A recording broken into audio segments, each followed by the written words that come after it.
Salut les aminches, Catlef a presque toujours tort du lundi 19 octobre 2020. Donc, il suffit que je joue un petit peu avec mon application, la WordTem, que j'essaie de faire nouveau, transférer mes trucs lexicaux et tout, et ça y est, il y a des emmerdes qui se passent. Hein. On peut plus dormir tranquille. Hein. Donc je vais parler un petit peu quand même du truc là, de l'attentat qu'il y a eu à Conflans-Sainte-Honorine. Hein. Mais bon, avant, je vais quand même parler d'autres trucs. Hein. C'est la rubrique politique, hein, c'est pas la rubrique non politique, mais enfin, je vais quand même faire un peu de tout. Quoi. Donc déjà ma prière, hein, Internet est grand et Google est son faux prophète, et protège mes vidéos de toute coupure intempestive, et si t'as le temps, pense à renvoyer l'empire américano-sioniste dans les chiottes de l'histoire. Donc ouais, je sais pas, pour le note liminaire, je pensais faire deux rubriques séparées, mais enfin, je vais peut-être faire un truc mélangé, quoi. De toute façon, personne écoute, tout le monde s'en tape. Donc je continue à parler juste pour m'entraîner et tout, pour dire que j'ai peut-être arrivé enfin à bien à parler de façon correcte, mais bon. Donc je continue à faire mes petites vidéos. Hein. Donc déjà, bon, bah, je vais faire ça dans n'importe quel ordre, j'en ai rien à foutre. Hein. Donc déjà, culture, donc j'ai comme chanson, je vais mettre la chanson de, de Bernard Lavillier, la Idée Noire, un remake, il la chante avec Catherine Ringer, la, la chanteuse, la chanteuse de pas Niagara, c'est l'autre truc, enfin je sais plus comment ça. Je confondais toujours Niagara et les autres là. Bon, enfin bref, Catherine Ringer qui chante qui fait le duo avec Bernard Lavillier, façon Taratata quoi. D'ailleurs, c'était peut-être repris de Taratata la vidéo. C'est pas, je sais pas si c'est sorti en disque. Hein. Bon, c'est vrai que la chanson Idée Noire, il la faisait avec un duo quand il l'a fait la première fois. Je sais plus si c'était une lesbienne, là, c'était pas Catherine Lara, enfin bon, c'est le genre quoi. Donc, ouais, parce que je vais pas dire, mais si personne est au courant, dans Olivier, c'est quand même un mec un peu pédé comme un phoque quoi. LGBTQ, BC au pays des PD quoi. À fond la caisse. Hein. Façon, je suis viril quoi. C'est YMCA quoi. C'est les virils de la bande de YMCA quoi. Donc Idée Noire, c'est une chanson LGBT quoi. Hein. Faut comprendre. Hein. C'est comme Barbara qui chante personne, mon amour, je dois être abandonné et tout. Enfin, mon histoire d'amour c'est vous et tout. Bon, c'est toujours cette façon de voir les choses. Mais la chanson elle est bien quoi. Hein. Franchement. Donc c'est ça que je vais mettre en lien hein, en description. Bon, donc maintenant je vais passer vite fait au truc gadget, au truc au gadget. Donc je vais sélectionner aujourd'hui ce que j'ai pas, j'ai acheté à Nature et Découverte. Hein. Donc c'est une espèce de lanterne LED, enfin qui éclaire façon bougie quoi. Donc bah, par contre j'ai l'impression que le problème avec Nature et Découverte c'est que les trucs disparaissent très vite, sont plus achetables directement dans Nature et Découverte. Hein. Donc c'est un truc, il y a un aimant, on peut coller la lampe. Puis il y a un bouton, bon, on allume, ça fait comme une bougie quand on allume, c'est chouette. C'est une LED, hein, donc on peut la charger, on doit la charger à l'écran, enfin au courant, au secteur ou en USB quoi. Voilà, donc bah, non mais c'est joli, hein, c'est ce truc fausse bougie, c'est marrant comme truc. Bon, par contre, bah, ce modèle-là a disparu de Nature et Découverte, mais enfin il y en a d'autres. Hein. Il suffit de chercher sur genre Amazon, vous tapez LED fausse bougie, un truc comme ça, et puis vous trouvez quoi. Bon, alors maintenant, je vais parler peut-être informatique un petit peu parce que en fait, là, il y a des problèmes avec comme j'avais téléchargé des tas d'icônes et tout, et maintenant là, il y a les icônes, ils tombent, ils expirent quoi. Il y a tous les dicos d'Oxford, dicos physique, de sciences d'Oxford, la physique, astronomie, philosophie, mathématiques, tout ça, ils expirent. Donc soit il faut les acheter, soit bah, on peut plus les utiliser. Hein. Et puis il y a aussi le dictionnaire de Zingarelli, là, italien, le super dico. Alors lui aussi il a expiré, donc il faut l'acheter. Alors c'est genre 29 euros quoi, laisse tomber. Alors que les trucs d'Oxford là ils coûtent après à peu près 10 euros si je me souviens bien. Donc, bah il faut trouver une alternative. Hein. Enfin j'ai le Zingarelli sur mon PC, un portable, donc je l'avais acheté il y a je sais plus quand. Donc, bah voilà. Donc ça va là, je suis plus, en tout cas, je suis plus malade, j'ai plus de rhume, hein, enfin, c'est presque fini, donc ça va. Donc, ouais, pendant le week-end et tout, là, je faisais vachement avec, jouais avec l'application que j'ai acheté, là, Word Theme. Donc il y a une version payante, mais c'est pas du tout, c'est pas un truc qui va expirer et tout, quoi. Donc j'ai essayé de faire des lexiques, enfin de recopier un petit peu des lexiques qui étaient sur mon ordinateur, sur mon PC, qui sont sur mon PC. Et bon, ouais, mais bon, il faut que je télécharge en format, que je les convertisse en format Excel et puis que je les mette sur l'ordi, que je vois ce que ça donne, là. Voilà, donc sinon, bon, alors sur le culturel encore, alors il y a la série, je parlais l'autre jour, la série Les 100, là, qui arrive en version française, enfin. Donc, la nouvelle saison, elle a pas l'air, je crois que je me disais qu'elle était pas mal, mais bon, ça reste un truc genre portail interdimensionnel et tout. Bon, c'est plus comme l'esprit du début, quoi. Donc, bah, tant pis, hein, je vais regarder, mais enfin, ça va pas être super super. Bah, sinon, il y a les nouveaux personnages, sont pas mal, quoi. Enfin, sont moins cons que certains qui avaient la saison d'avant, quoi. Donc, bah, tant pis, hein. Autre truc, bah, là, informatique toujours, il y a l'application LibGen que j'avais téléchargée, là, sur Android. Bon, elle a l'air de bugger, quoi. Il y avait des trucs qui s'affichaient, mais je peux même pas les télécharger, donc, bah, du coup, je repasse sur la version internet, quoi, la version web, hein.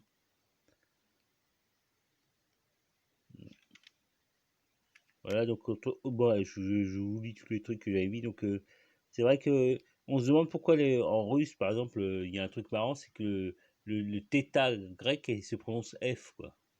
Donc, genre mythologie, enfin mythologie pour mythologie, quoi. Donc, ça, c'est en fait, une fois j'ai vu, j'ai regardé, enfin, un petit peu l'historique des signes, des caractères qu'il y a dans l'alphabet cyrillique. C'est parce qu'avant, il y avait le θ existait aussi dans l'alphabet cyrillique. Donc c'était une espèce de comme un haut barré horizontal, quoi. Donc en fait ça ressemblait, c'était une forme tournée du phi qui est un haut barré avec la barre verticale. Donc en fait, les mecs ils ont confondu les deux. Ils disaient, bon, et puis ici tu prononcer feu, ils veulent prononcer feu. C'est quand même une approximation. Bon, alors, ceci dit, c'est ce qui s'est passé aussi en latin. Par exemple, ficus pour la figue, c'est comme le grec sukkon, hein. Et bon, ça a été visiblement emprunté à une langue qui avait un feu. Donc, ils ont fait pareil. Finalement, les Russes, ils ont fait la même chose, hein. Mais le problème, c'est que bon, tous les feux partout, ça fait un peu bizarre, quoi. Mythologie et tout. Parce que ça ressemble à un défaut de prononciation en français, hein. Donc, autre nouvelle, alors, bon, ça parlera aux gens qui connaissent un peu, mais alors il paraît que les Yahoo Group vont être arrêtés en 2020, fin 2020. Donc les Yahoo Group, j'en avais fait quelques-uns, c'est une espèce de truc qui permet de créer des groupes de discussion. Je les avais créés, mais enfin, j'ai jamais utilisé, quoi. Donc, bah, c'est pour dire, quoi. Bon, avant de parler du truc de Conflans Sainte-Honorine, là, je vais quand même parler de l'élection du, du mec en Bolivie, là, du socialo, Arce. Donc en fait, c'était. Alors je sens que les mecs d'égalité et réconciliation vont être fâchés parce que c'est la droite nationale qui a perdu et tout, et les trafiquants de drogue à Ibarra qui sont pas encore gagnés, quoi, hein.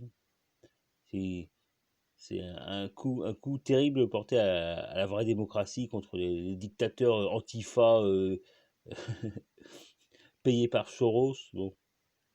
Donc ce mec-là, donc c'était le gars à la RC, c'était le ministre de l'économie de Morales, hein, Evo Morales. Donc c'est parce que les démocrates trumpistes ont voulu empêcher carrément Morales de se présenter, quoi. Je sais plus ce qu'ils ont sorti comme truc pseudo-juridique à deux balles, quoi. Et donc ils ont empêché Morales de se présenter, mais ils n'ont pas foutu en taux, là, parce que Morales est barré, c'est pas comme Lula. Donc c'est son ancien ministre de l'économie et son ministre des Affaires étrangères qui sont présentés dans un ticket à deux, quoi. et qui apparemment sont faits au premier tour. Au premier tour. Donc ça va quoi, ça aura duré qu'un an le cauchemar là des Trumpistes, des Trumpistes à la con là, des Atlanto-Trumpistes, des impérialistes Trumpistes qui aient pris le pouvoir au Bolivie. Ça fait quand même du bien que ça soit un peu libéré la Bolivie parce que c'était vraiment un cauchemar là. Hein. Donc on va voir ce qu'ils vont faire les Trumpistes, les impérialo-Trumpistes, et ils vont sans doute faut encore foutre la merde. Hein. De toute façon, vu que Morales s'est fait trahir par l'armée et tout, ça va être toujours une ambiance pourrie. Hein. Je sais pas ce qu'ils vont faire. Il faudrait qu'ils fassent comme Erdogan, quoi. Le grand ménage et tout, mais je sais pas s'ils ont la force. Hein. Donc après, bon, pour ce qui est de. Bon, bah, je parle, tant pis, je parle du truc à la conférence en Honorine. Hein. Donc, j'étais pas dit. Enfin, j'ai loupé l'info le vendredi, là. Donc, j'ai découvert ce matin, là, lundi. Donc, moi, j'étais dans tous mes trucs de WordTem, là, de faire mes bases de données, et puis bon, j'ai découvert ça. Donc j'ai lu Strategica 51 par exemple qui parle tout de suite d'un truc de mercenaire quoi. Alors c'est vrai qu'il faut se dire que le mec là qui est censé avoir fait l'attentat là, sans doute il l'a fait d'ailleurs. C'est un mec de 18 ans quoi, un Tchétchène de 18 ans. Donc de là bon, dire que c'est manipulable, c'est quand même facile hein. Je veux dire c'est les mecs manipulables par essence, c'est les mecs les petits cons de 18 ans hein. Donc en plus un Tchétchène. Donc faut savoir, faudrait voir sa famille et tout, ce qu'ils ont fait, quoi. Enfin son père. Donc c'est vrai que cette histoire de Tchétchène qui a... Alors c'est vrai qu'il y avait eu le Pakistanais d'abord qui avait attaqué au hachoir des mecs à Charlie, au l'ex-siège de Charlie Hebdo, là. Maintenant c'est le Tchétchène. Alors il y a peut-être eu un accord pour plus que ce soit des Arabes qui soient mis comme lampistes, hein. Puisque apparemment, je sais pas qui c'est qui a passé l'accord. Est-ce que c'est les services marocains le service maghrébin qui protège, qui empêche ce genre d'action, ou est-ce que c'est Macron et tout qui a passé un accord. Enfin, bref, maintenant les mecs qui font des attentats et tout, c'est plus les Maghrébins quoi. C'est des Tchétchènes, des Pakistanais, des je sais pas quoi. Des Pakistanais, enfin des Tchétchènes et le Russe, hein, soi-disant, ils disent parce qu'il est né à Moscou le mec. Donc ce que disaient les commentaires dans Strategica 51, là, il disait on a commencé par dire que c'était un Tchétchène, après un Tchétchène russe, et maintenant on dit que c'est un russe, quoi. Ah, il faut dire qu'il a que. Ce gars, il a que 18 ans. Donc, enfin bref, donc Strategica dit que c'est un attentat, c'est le mercenariat nouvelle mode, quoi. C'est vrai que si c'est un attentat téléguidé, c'est presque aussi pervers que les explosions à Beyrouth, quoi. C'est-à-dire c'est des nouvelles attaques hybrides 2.0, quoi. Enfin, il n'y a rien de vraiment nouveau, mais c'est le mec en plein jour, il a attaqué le prof, là, Paty, puis il l'a décapité, quoi. Donc, c'est quand même un degré supérieur, tout le monde est choqué, quoi. Bon, est-ce que ça prouve que ce qui se passe, tout le bordel qui se passe là, en Kyrgyzstan, Biélorussie et au Karabakh et tout, est-ce que c'est vraiment l'Occident qui a ses ragnagnas, quoi, qui est dans une nouvelle phase d'attaque et tout contre la Russie? Ou alors on peut se dire aussi que c'est Erdogan, parce qu'on se souvient du Bataclan, je sais pas qui, bah, on avait accusé Erdogan d'être derrière ce truc, cette attaque et tout, avec tous les islamistes, c'est tous ces potes islamistes tous ces potes islamistes qu'il a en Syrie et tout, il peut téléguider un attentat, hein. Sans doute pour se venger, je sais pas, pour faire pression à propos de l'histoire des migrants et tout, quoi. Enfin, j'accuse pas Erdogan, je sais pas qui c'est qui est derrière cette histoire, hein. Je pense que c'est quand même un peu l'Occident, hein. Parce que là, on parlait du confinement, de Bill Gates, de la puce, du vaccin, de la puce et tout, mais là, on reprend dans le dur, là. Est-ce qu'on a passé un cap à mesure qu'on se rapproche à la fois il y a l'élection de Trump, là, enfin la défaite de Trump, puis il y a tout le bordel, quoi, la crise économique qui va exploser vraiment, qui va vraiment passer un moment à la vitesse supérieure aussi, hein. Donc normalement, ça fait penser, ça faut penser aussi ce que disait Rorschach là. Rorschach arrêtait pas de dire que les islamistes allaient déferler sur l'Europe pour massacrer tout le monde. Donc au début, bien sûr, il pensait aux Iraniens, quoi. Puis à un moment, il s'est dit peut-être que non, finalement, c'est pas les Iraniens. À un moment, il disait que les Iraniens allaient passer par le Maghreb et à envahir l'Europe par le sud de la Méditerranée, quoi. Donc à un moment, il s'est dit peut-être pas, finalement. Peut-être que c'est, peut-être que ça va être les islamistes, quoi. Au sens les mecs salafistes et compagnie, quoi. Alors c'est vrai que les Tchétchènes, bon, il a que 18 ans le mot, mais bon, les Tchétchènes, c'est quand même des guerriers, hein. Donc c'est vrai que rien que de dire le mot Tchétchène, ça fait peur, hein.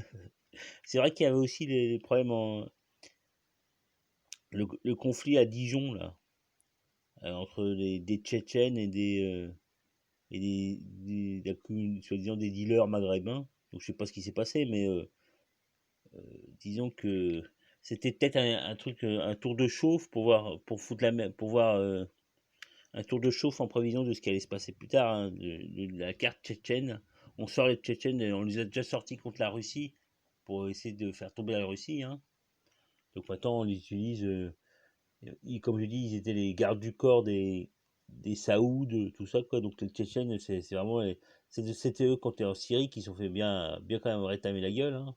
Mais ce qui n'empêche pas que c'est des mercenaires et tout, ils font ça pour le fric, puis ils en ont rien à foutre, quoi. Bref, bah, de toute façon, il n'y a rien à dire. Enfin, j'ai regardé les trucs des RT et tout le monde avait l'air choqué, quoi. Il y avait des mecs qui disaient, ouais. Alors, ils parlaient tout de suite des islamistes, alors anti-sionistes, antisémites. Donc, c'est la République qui a attaqué. Donc, grosso modo, il faut comprendre que quand t'es anti-sioniste, t'es contre la République, hein. C'est ça qu'on doit comprendre. Donc, je pensais à quand même une petite pensée pour le centre Zahra et Yahya Gouazmi, hein, parce qu'à mon avis, ils vont continuer à se prendre. C'est pas fini pour les emmerdes qu'ils vont avoir, hein. Donc, ouais, l'autre information, c'était quand même bon à propos de Trump, là. Il paraît Trump commence à sortir l'affaire de Joe Biden, du fils de Biden, là, et en Ukraine, là. Donc, Biden, c'est vraiment. C'est de ça dont il avait peur, Biden, tu vois. Et là, il va vraiment. À mon avis, Trump peut l'éclater à tout moment, quoi. Ceci dit, Trump, c'est clairement les Russes, hein, parce que quand on voit quand ils parlent de cette affaire sur Arte, c'est clairement les Russes qui sont derrière ça. On se demande même si c'est pas un pro-russe qui écrit au fils de Biden, merci de m'avoir fait visiter, m'avoir fait rencontrer ton père et tout, tu vois. Donc là, c'est vraiment on sait, à la russe, quoi, on sait pas qui c'est qui est derrière tout ça, même si on se doute, quoi. Bah voilà, c'est tout ce que je vais dire, hein, parce que c'est vrai que je pensais pas faire une vidéo tout de suite là, mais bon, je le fais comme ça au débouté, hein, tant pis. Allez, bah salut les amanches.